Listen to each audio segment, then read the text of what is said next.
बाबा साहब ने भी कहा, संतराम बी प्रजापति ने जाति पाति तोड़क मंडल में भी कहा कि अंतर जाति विवाह से समाज के बीच में जो खाई है वो कम होगी। स्टालिन की खोज में है उत्तर प्रदेश के लोग।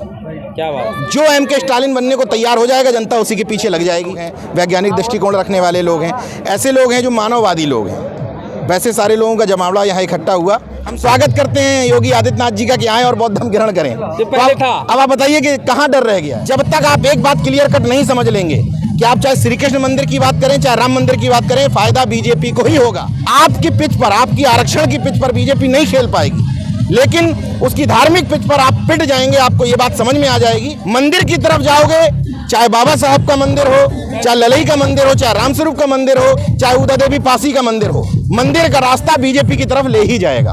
आपको बुरा बनना पड़ेगा, समाज में एक लकीर खींचनी पड़ेगी, एक लकीर खींचनी पड़ेगी। वो मैं खींच रहा हूँ। मुझे कोई फर्क नहीं पड़ता मुझे पटेल जयंती में बुलाओ या ना बुलाओ, कोई फर्क नहीं पड़ता।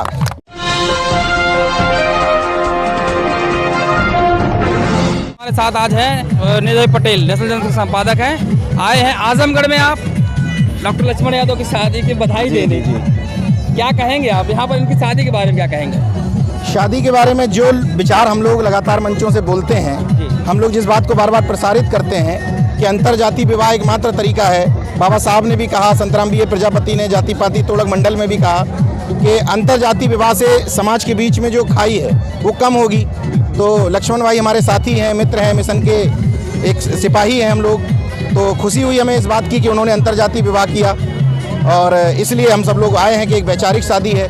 और अभी घुसा ही हूँ अंदर, लेकिन मुझे कोई सून नजर नहीं आई है। अच्छा। ये देख के भी अच्छा लग रहा है। अच्छा, यहाँ कुछ नजर नहीं आया। हाँ, क्योंकि ये अंतर जाति मैं अगर कहूँ यहाँ पर सारे नास्तिक लोग इकट्ठा हुए, एक बड़ा जमावड़ा हुआ आजमगढ़ में, तो ये गलत होगा? नास्तिक की जगह आप ये कह सकते हैं तार्किक लोग इकट्ठा हुए। ऐसे लोग इकट्ठे हुए जो वैज्ञानिक चिंतन रखने वाले लोग हैं, वैज्ञानिक दृष्टिकोण रखने वाले लोग हैं, ऐसे लोग हैं जो मानववादी लोग हैं। वैसे सारे लोगों का जमावड़ा यहाँ इकट्ठा हुआ। अखिलेश जी भी आए हैं, उसी में शामिल हुए हैं।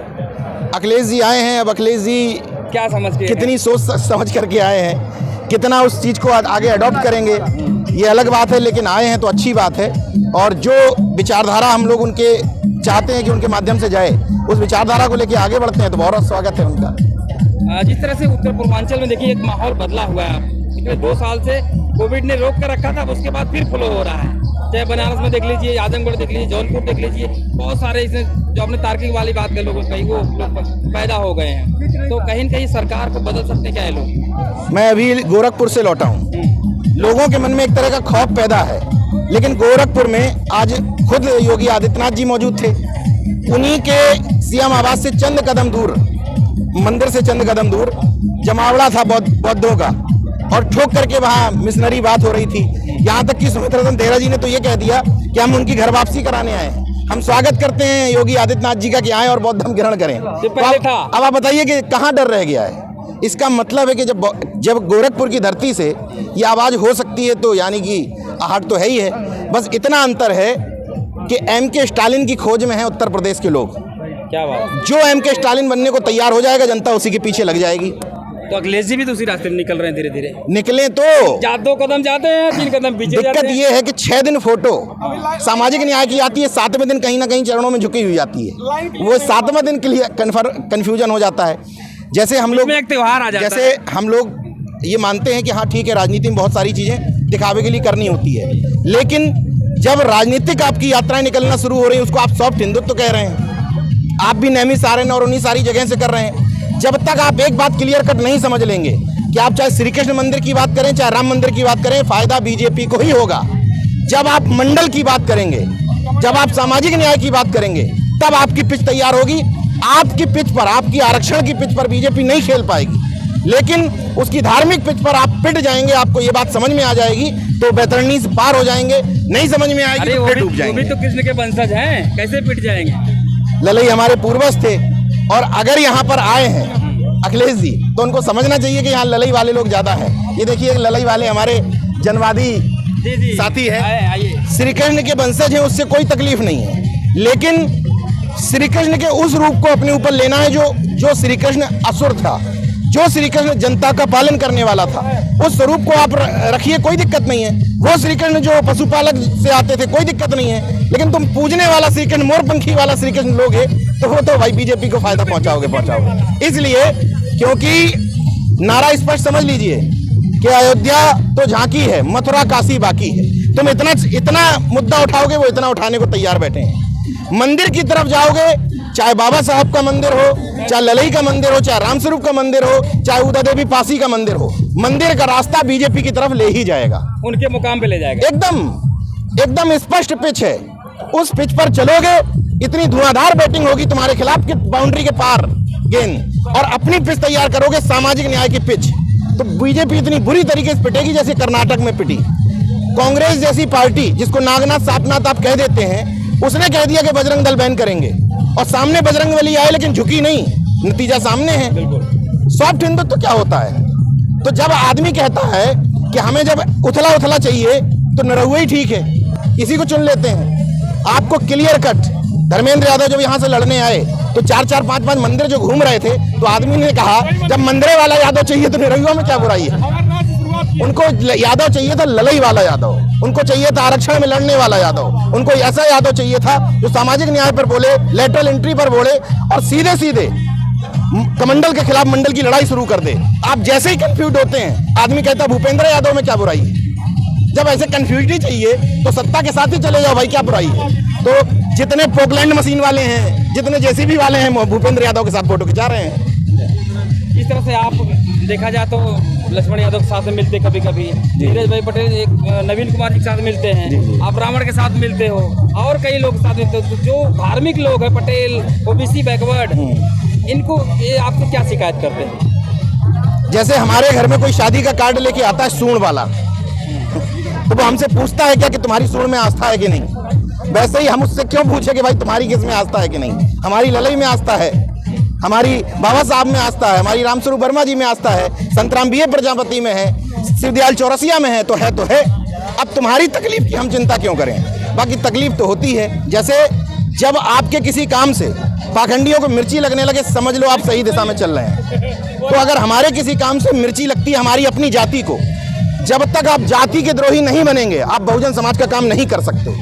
आपको अपनी जाति में विरोधी बनाने पड़ेंगे, इसलिए क्योंकि जब आप ईमानदारी से काम करोगे, आपकी जाति आपके खिलाफ सबसे पहले खड़ी होगी। जैसे ललई बाबा के खिलाफ खड़ी हुई थी हमारे, वैसे ही हमारे खिलाफ खड़ी होगी, तो क्या दिक्कत है? कोई दिक्कत नहीं। अगर हम ये मैनेज करते रहे, ये हो रहा है क्या? अगर हम ये मैनेज करते रहे, कुर्मी भी मैनेज बना रहे, जातिवादी कुर्मी, पाखंडी कुर्मी, और हमारा अर्जक संघ वाला भी कुर्मी मैनेज रहे, तो हम दोगले हैं। फिर हम दोनों को एक साथ मैनेज नहीं कर सकते। आपको बुरा बनना पड़ेगा, समाज में एक लकीर खींचनी पड़ेगी, एक लकीर खींचनी पड़ेगी, वो मैं खींच रहा हूँ। मुझे कोई फर्क नहीं पड़ता मुझे पटेल जयंती में बुलाओ या ना बुलाओ, कोई फर्क नहीं पड़ता।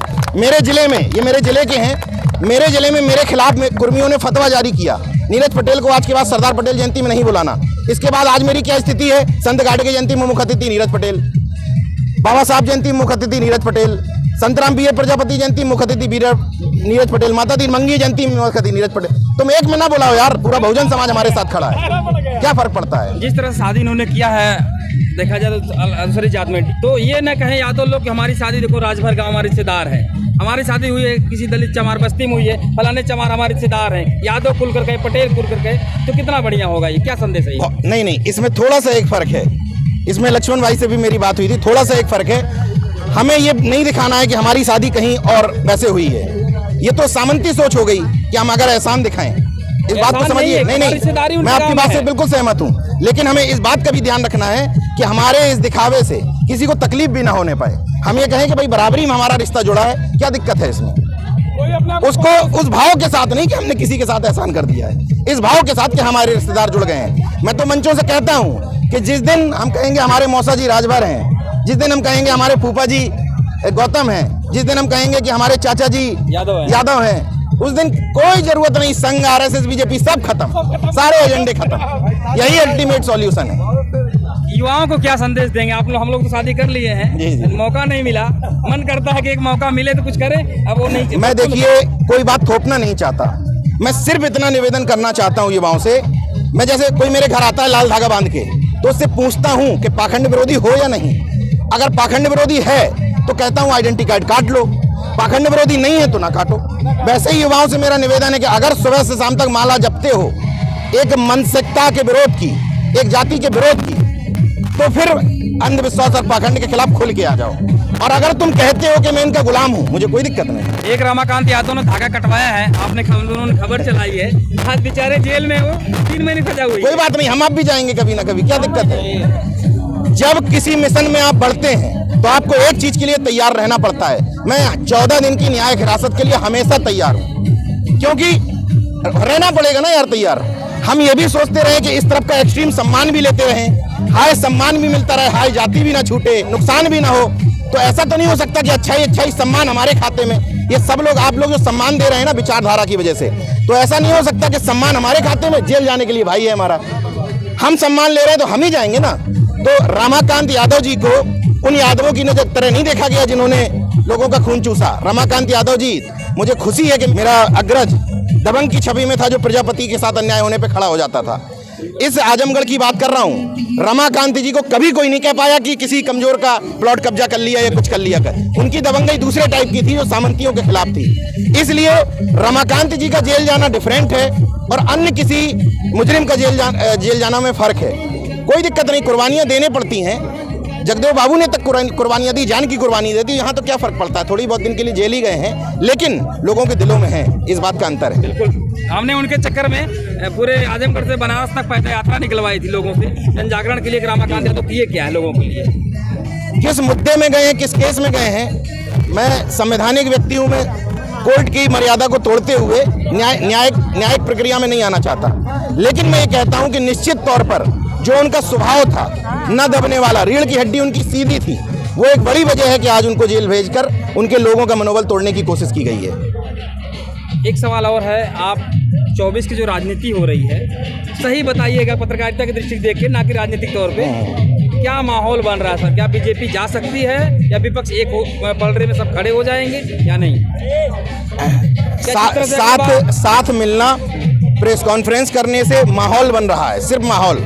अंतर समझिएगा, आप सपा ऑफिस में बड़ी बड़ी होर्डिंग लगा दीजिए, यूपी प्लस बिहार गई मोदी सरकार, इनसे फर्क नहीं पड़ने वाला है। तुम्हें जमीन पे काम दिखाना पड़ेगा। एक चीज, टिकट वितरण में वो काम दिखाना पड़ेगा। अपने से अन्य जाति के लोगों को जब साथ में लाओ तो बड़प्पन दिखाना पड़ेगा कि तुम उनको इज्जत और सम्मान दे रहे हो। जो कॉम्बिनेशन बनाने की कोशिश प्रेस कॉन्फ्रेंस में हो रही है, वो कॉम्बिनेशन जमीन पर लाना पड़ेगा, परिवर्तन हो जाएगा। लेकिन दिल बड़ा करना पड़ेगा, दिल इतना सा रहेगा तो चीजें नहीं बदलेंगी। आपके मित्र रावण क्या गठबंधन करेंगे किसी पार्टी से की बात? वो बताएं, उनका राजनीतिक फैसला है। मैं तो उनका वहां तक मित्र हूँ जहाँ सामाजिक न्याय की बात है।